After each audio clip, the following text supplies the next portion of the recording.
बिस्मिल्लाहिर्रहमानिर्रहीम। अस्सलाम वालेकुम जी। मैं नजमुल हसन बाजवा हूँ। आज 24 मार्च है, इतवार का दिन है।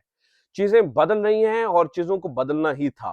ज्यादा से ज्यादा ये हो सकता था कि जोर जबरदस्ती से इलेक्शन को चोरी कर लिया जाए। ज्यादा से ज्यादा ये हो सकता था कि धौंस के साथ गवर्नमेंट को बना लिया जाए, लोगों का मैंडेट चुरा लिया जाए। लेकिन उसके बाद मुश्किल तरीन काम शुरू होना था और वो मुश्किल तरीन काम इस वक्त शुरू हो चुका है। वो ये है कि इस गवर्नमेंट को संभालना कैसे है, क्योंकि ना तो दुनिया इस गवर्नमेंट को एक लेजिटिमेट गवर्नमेंट मान रही है, ना तो दुनिया इसको एक लेजिटिमेट गवर्नमेंट मानने को तैयार है। उल्टा प्रेशर आ रहा है। आपने ये देखा कि अमेरिका में क्या हुआ, आपको ये पता है कि यूरोपीय यूनियन इस बारे में क्या सोच रही है, और ना ही इसकी इकोनॉमी संभलने का नाम ले रही है। इस वक्त पेट्रोल की कीमतें दोबारा से बढ़ रही हैं। टैक्सेस लग चुके हैं। जिनको पिछले महीने गैस का बिल आया वो कानों को हाथ लगा रहे हैं, और नाज़रीन इकराम जिनको बिजली के बिल आ रहे हैं और बिजली के टैरिफ में मजीद इजाफा हो रहा है, वो कानों को हाथ लगाने के लिए तैयार हो जाए। ऑब्वियसली सिचुएशन एक ऐसे मोड़ पर पहुंच चुकी है जहां पर आगे अंधेरा ही अंधेरा है। ऐसी पूरी सूरत हाल इस बात की मुतकाजी है कि कुछ ना कुछ गलत हो गया और उसको ठीक करने की जरूरत है। इसी वजह से मैंने आपको ये बताया कि डिपार्टमेंट्स के अंदर से प्रेशर है। जैसे मैंने आपको बताया कि अदलिया के अंदर से एक प्रेशर आ रहा है और वो ये कह रहे हैं कि what the hell is going on. मतलब अंदर से आवाजें उठ रही हैं कि अदलिया की साख मुतासर हो चुकी है। मैंने आपको बताया कि 7 और 1 का मामला अलग आ रहा है। इसलिए नाज़रीन किराम, तब्दीली की हवाएं चलने लगी हैं। तब्दीली की हवाओं का रुख बदलने लगा है। और उसकी वजह यह है कि मैंने आपको ये खबर दी थी कि अब वहां से भी इतना प्रेशर अदालतों के ऊपर नहीं आ रहा। उसकी वजह यह है कि हर तरफ एक अंदर से प्रेशर है। कुछ सेन वॉइसेस हैं वो जो कह रही हैं कि दैट इनफ इज इनफ। तो ऐसी पूरी सूरत हाल के अंदर नाज़रीन किराम, अकेला अडयाला जेल के अंदर बैठा इमरान खान चीजों को बदल देने की सलाहियत रखता है। ऐसे में 2-3 बड़ी-बड़ी अपडेट्स हुई हैं जो मैंने आपके सामने रखनी है। नंबर 1, सेनेट से एक बहुत बड़ा सरप्राइज सामने आया है। 40 लोगों के टूटने की बात हो रही है। ये 40 लोग किसके टूट रहे हैं, क्यों टूट रहे हैं? मोहसिन नकवी क्या सुन्नी इत्तेहाद काउंसिल की तरफ से वजीर दाखिला बनने जा रहे हैं? ये एक मजेदार चीज है। इसके ऊपर हमारे दोस्त समर अब्बास ने कुछ इशारा दिया है। इसके ऊपर भी कुछ चीजें मैं आपके सामने रखने जा रहा हूं। इसके ऊपर भी कुछ तफसीलात है जो आपके सामने रखनी है। और नाज़रीन इकराम, इसके अलावा जो गवर्नमेंट है, उनको अभी से जाने की पड़ गई है। शायद उनको अभी से उनकी छुट्टी का इशारा दे दिया गया है।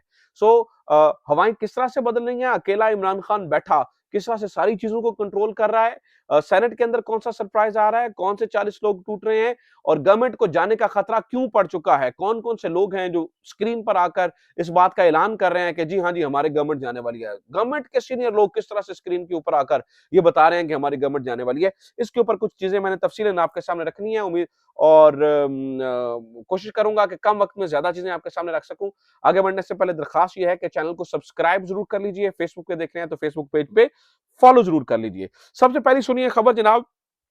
इस वक्त गवर्नमेंट बनाने के बावजूद इस वक्त इमरान खान की तस्वीर और इनाम से डरी हुई है गवर्नमेंट। इसीलिए अगर ये मजबूत गवर्नमेंट होती और इसके कदम थोड़े से मजबूत होते तो ये इमरान खान के एक जलसे ना डर रहे होते। 23 मार्च के जलसे के लिए पीटीआई ने जब दरखास्त दी उसको नामंजूर किया गया, और पीटीआई ने फिर कहा ठीक है, 23 मार्च को परेड होती है तो हम 30 मार्च के बाद जो है वो ये कर लेंगे, यानी कि 30 मार्च को जो है वो फिर हम अपना जलसा कर लेते हैं। लेकिन आज कराम अभी पता ये चला है कि इंटेलिजेंस रिपोर्ट्स ये बताती हैं, वो कहती है नहीं नहीं नहीं, जो 23 मार्च को इक्विपमेंट आया है, खासतौर पर टैंक्स आए हैं, मिजल्स आए हैं, बड़ी सारी चीजें इस्लामाबाद में इकट्ठी हो गई हैं, उनको मूव आउट करना है वापसी पे। और वजह यह है जी, अफगानिस्तान के साथ होने वाले मामले के बाद एक दहशतगर्दी की फजा बनी हुई है और उसमें ये जलसा नामुमकिन सा लगता है। ऑब्वियसली सारी दहशतगर्दियां जी पाकिस्तान तहरीक इंसाफ के जलसे के लिए ही हैं। इतनी बड़ी 23 मार्च की माशाल्लाह परेड हुई है, शुक्र अल्हम्दुलिल्लाह खैर खैरियत से निपटी है, लेकिन तब कोई सिक्योरिटी अलर्ट नहीं जारी किया गया। लेकिन जो ही पाकिस्तान तहरीक इंसाफ का जलसा होता है तो सिक्योरिटी थ्रेट्स भी आ जाते हैं, सारा कुछ हो जाता है, दफा 144 भी नाफिज हो जाती है। तो लिहाजा तहरीक इंसाफ को मना कर दिया गया है जी, आप जलसा नहीं कर सकते हैं। यहां पर इस वक्त पीटीआई दो हिस्सों में बटी हुई है। कुछ लोग ये कह रहे हैं कि भाईजान जलसा करना ही करना है, कुछ भी हो जाए जलसा करना ही करना है, कुछ भी हो जाए ठोक ठाक के रखना है, और हमने जो है ना वो जलसा करके दिखाना है। इन लोगों के अंदर खास तौर पर केपी की क़यादत है, जिनमें इस्लामाबाद की भी कुछ क़यादत है और शेर अफजल मरवत की क़यादत में कुछ लोग हैं, वो बता रहे हैं, कहते हैं जेलों में जाना पड़े, मारें खानी पड़े, कुछ भी हो जाए, ये डू और डाई की सिचुएशन है, अगर अब भी नहीं करेंगे तो फिर कब करेंगे? नहीं तो फिर हमारा जलसा करने के ऊपर तो मुकम्मल हमेशा के लिए पाबंदी रहेगी। लेकिन पीटीआई के कुछ लोग ये कहते हैं कि संभल करना चलना चाहिए, कोई ज़रूरत नहीं है, ठीक है, ये एक जलसा नहीं होगा तो बड़ी आगे से मौके आएँगे जलसे करने के। लिहाज़ा नाज़रीन-ए-किराम पाकिस्तान तहरीक-ए-इंसाफ यहाँ पर जो है वो डिवाइड नज़र आती है। यहीं पर नाज़रीन-ए-किराम एक सूरत-ए-हाल मैं आपको और भी बता दूँ इस वक़्त जो इसहाक डार साहब हैं, उन्होंने अपने ट्रू कलर्स दिखाना शुरू कर दिए हैं। यानी कि वो बताना शुरू हो चुके हैं कि हम किस लिए गवर्नमेंट में आए थे। इसहाक डार ने आज ये कह दिया है कि जनाब हम हमारे ताजर जो हैं वो भारत से तिजारत करना चाहते हैं और हम जो है ना वो तिजारत करने के लिए तैयार हैं। यानी कि उन्होंने कहा जी हम जायज़ा ले रहे हैं इस बात का।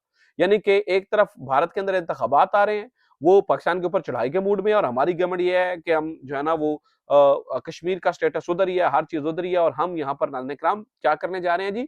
हम उनके साथ तिजारत खेलने जा रहे हैं। तो एक तरफ ये भी नाज़रीन-ए-किराम इस वक़्त जो है ना वो सिचुएशन बनती हुई नज़र आ रही है। दूसरा मैं आपको बताऊँ कि ये गवर्नमेंट बज़ाते खुद टीवी पर आकर बैठकर मानने को तैयार है कि हम किसी भी वक़्त के मेहमान हैं। हम घर मतलब जा सकते हैं किसी भी टाइम, इनफ इज़ इनफ हो गया है हमारे लिए, हमें कह दिया गया है।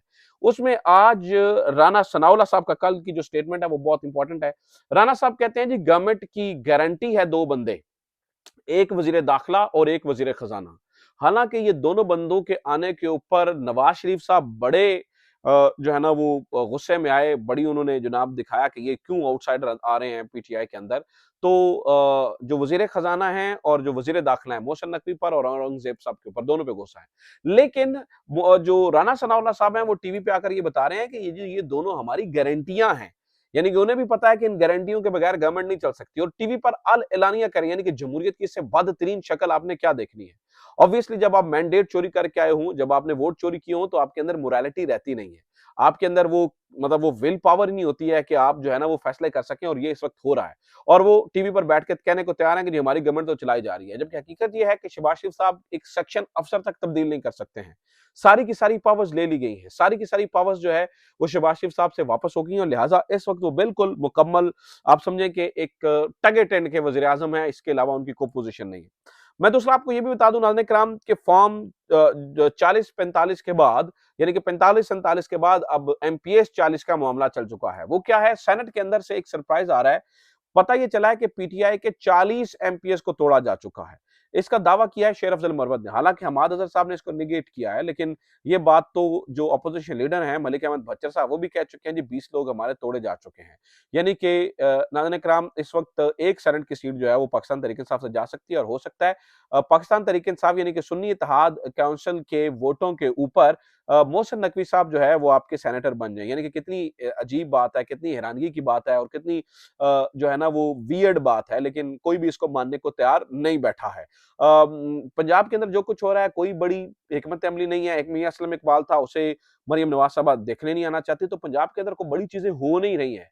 आंख बंद किए, अब होना तो ये चाहिए था कि जो लोग पार्टी छोड़ के गए उन्हें निशाने इबरत बना दिया जाता। 102 नंबर पाकिस्तान के पास बड़े फेवरेट थे, लेकिन अब ये पता चल रहा है उन 102 में से भी 40 लोग जा चुके हैं और पीछे जो है ना वो अब कोई सरप्राइज ही सामने आ सकता है जिसमें पाकिस्तान तहरीक इंसाफ की 2 में से 1 सीट बच जाए, अदरवाइज़ 1 सीट जो है वो जाती हुई नज़र आ रही है और यहाँ पर गड़बड़ जो है वो होती हुई नज़र आ रही है। अच्छा मैं आपको नाज़रीन-ए-किराम ये भी बता दूँ यहाँ पर ये भी एक कहानी जो है ना वो बनती हुई नज़र आ रही है कि पाकिस्तान तहरीक इंसाफ के चेयरमैन के वजूद से ही मसला होना शुरू हो चुका है। पाकिस्तान तहरीक इंसाफ का जो वजूद है, यानी कि इमरान खान के वजूद से ही अब प्रॉब्लम्स होना शुरू हो चुकी हैं। यानी कि ये करने की कोशिश की जा रही है कि इमरान खान के वजूद को ही एलिमिनेट कर दिया जाए। इससे बड़ी भी बेशर्मी हम जो है ना वो देख नहीं सकते हैं। अब आ जाते हैं नाज़रीन-ए-किराम मोस्ट इंपोर्टेंट चीज़ की तरफ और ये है इसहाक डार साहब वाला मामला। इसहाक डार साहब को मैंने जैसे आपको बताया कि उन्हें जब वो लंदन में आए तो उनको यहाँ पर साफ़ियों ने घेर लिया, वो घेरे में आ गए, बहुत सारे सख्त सवालात हुए और यहाँ पर उन्हें मानना पड़ गया कि जनाब ये जो वीपीएन वाला मामला है ये बड़ा सीरियस है। उन्होंने कहा जी मैं तो वाई-फाई से ही ट्वीट करता हूँ, थोड़ी स्लो जाती है लेकिन चली जाती है, पता नहीं इनका कौन-सा ट्वीट है। यानी कि पूरी गवर्नमेंट जनाब वज़ीर जो आपके इत्तलात हैं वो ये कह चुके हैं कि ठीक है ये होना चाहिए। आपका वज़ीर जो है वो कह रहा है कि ठीक है यार ये नहीं होना चाहिए, ट्विटर खुलना चाहिए। लेकिन आज हम ट्विटर खुल क्यों नहीं रहा है, ये समझ से बालातर है। ट्विटर कौन नहीं खोल रहा है, ये समझ से बालातर है। इसका मतलब ये है कि जो गवर्नमेंट ट्विटर नहीं खुलवा सकती, वो आपकी किस्मत का ताला क्या खुलवाएगी? यानी कि सरासर यहाँ पर भी जो है ना वो बकवास चल रही है। मैं आपको ये भी बता दूँ नाज़रीन-ए-किराम कि इस वक़्त एक बहुत बड़ा ब्लंडर नाज़िम इकराम होने जा रहा है और वो ये है कि इस गवर्नमेंट के हाथ-पाँव बाँध करवा के इनसे ऐसे फैसले करवाए जाने जा रहे हैं, जो कि अगले 10 साल तक फिर पाकिस्तान की इकोनॉमी रिकवर नहीं कर सकेगी। ये मैं आपको बता दूँ, इंक्लूडिंग प्राइवेटाइज़ेशन, वो भी अपनी अजीब तरीके से हो रही है और मतलब कहानी वहाँ पर भी जो है ना वो अलग नज़र आती है। लेकिन ये चीज़ें जो है ना वो इस वक़्त होती हुई नज़र आ रही हैं। बहरहाल सिचुएशन ये है कि इतने बुरे तरीन हालात में भी अल्लाह ताला की मेहरबानी है इमरान खान के ऊपर कि उस शख्स के साथ हर चीज़ जुड़ी हुई है। उस शख्स को अल्लाह ताला ने ये मलका अता किया है कि अब भी लोग उसी से बात करना चाहते हैं। इमरान खान अकेला जेल में बैठा हुआ हवाओं का रुख बदल रहा है। जहाँ तक पार्टी की बात की जाए तो ज़्यादातर पार्टी के लोग कॉम्प्रोमाइज़्ड नज़र आते हैं। बड़े-बड़े लोग कॉम्प्रोमाइज़्ड नज़र आते हैं। बड़े-बड़े डिसीज़न नहीं ले रहे, बोल्डली डिसीज़न नहीं ले रहे और चीज़ें जो है ना वो हाथ से जाते हुए उनके नज़र आ रही हैं। लिहाज़ा this is really happening right now. एक इमरान इमरान खान है और उसके साथ दे 2-3 और लोग हैं। ये पूरा निज़ाम से लड़ा हुआ है और एक इमरान खान, पार्टी नहीं, एक इमरान खान पूरे निज़ाम को शिकस्त दे रहा है। ये इस वक़्त की सबसे बड़ी खबर है। उम्मीद करता हूँ ये वीडियो आपके लिए इन्फॉर्मेटिव रही होगी। अपना ख़्याल रखिए, खुदा हाफ़िज़।